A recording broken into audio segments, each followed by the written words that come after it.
On my first day of work in a country far from Canada, I take out my key card and open the boardroom door.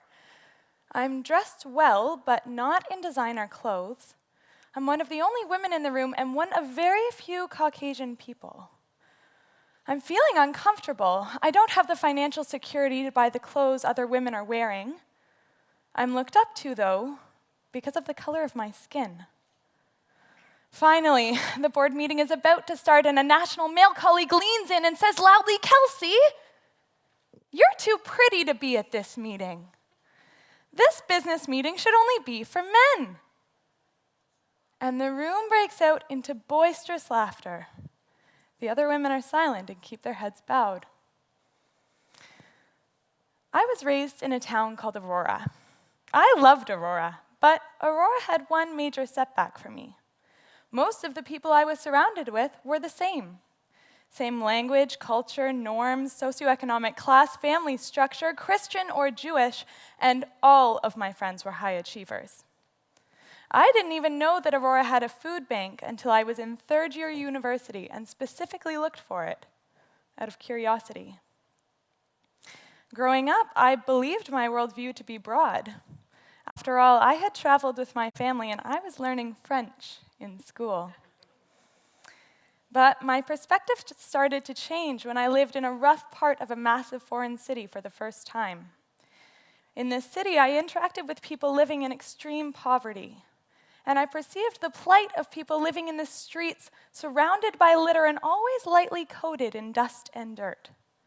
Still, I separated the categories, me versus them. Almost like two completely different species, different language, culture, norms, even occupying different areas of space on the same sidewalk. Them sitting, me walking by, ice cream cone in hand. It took 3 months of interacting with people in extreme poverty, and I never saw myself reflected in the people that I passed on the sidewalk. And I never realized that part of my luck was to just walk past. Now, it was actually only when I got to Canada, back home, that I actually saw poverty for the first time. I clearly remember stepping off the metro, making eye contact with a man, and he said, "Hi, how are you?" Here was a man who looked like me, spoke the same language, had the same culture, and was holding a large coffee cup in his hand to collect spare change. Here was a man living in circumstances that I could have easily been born into myself or could still someday experience. This was the moment that I realized that I had a lot to learn about inequality in the world. And as I learned more, I learned that there's a word for people like me, and it gets its roots from institutionalized advantage in society. We call this privileged. So why does this matter? See, privilege acts as a key card. If you have it, you have access to so many more opportunities, resources, and boardrooms than somebody without the key card. And having this key card doesn't make me a bad person. I can't help where I was born or how I was raised, but it does create an imbalance in society. So there's 2 questions that I'd like to ask about privilege. And the first is, how does privilege affect us? Well, this key card, privilege, it's not permanent. It disappears and reappears within new borders and environments. Take my experience of being the woman in the boardroom far from home. At once, I experienced privilege for my skin color and lack thereof for my gender. Privilege comes and goes at different points in our lives, depending on what aspect it is. Skin color, for example, is permanent, but financial freedom is not. The second thing is that privilege, this key card, it comes in all different shapes and sizes. Even within this room, we all have varying levels of privilege. Depending on the culture that we're in, we experience privilege, or lack thereof, based on our gender, race, ethnicity, and culture, financial freedom, physical ability, sexuality, and the list goes on.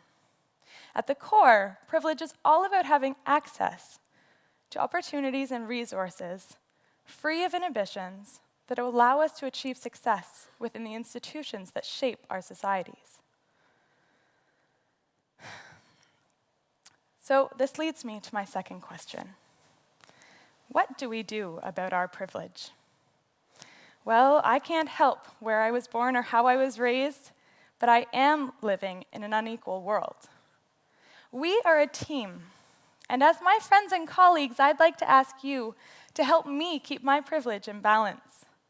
Tap me on the shoulder or take me aside discreetly if you think I've let my privilege cloud my vision. If you're wondering when these moments might be, I'd like to offer a few opportunities. Do you assume that everybody gets around the same way that you do? Try taking only wheelchair-accessible routes for the day. Or do you assume that all your family and friends can enjoy the same restaurants and cafes that you do? Try living on just a few dollars a day. Finally, do you ever wonder what it might be like to be a woman or of a different ethnicity or culture in any given situation? This is where listening comes in handy. So, while the first step is recognition, I'm of the opinion that this really isn't enough. We are living in a world of accentuated inequalities and massive global goals to achieve together in the coming years. We are a team, and we have the opportunity to make each other more inclusive leaders together. If we want to be the change makers that our world so desperately needs, we need to consider this privilege imbalance too. So let's challenge ourselves to act and open boardroom doors for others. Who can you lend your key card to, and what doors can you open? Thank you.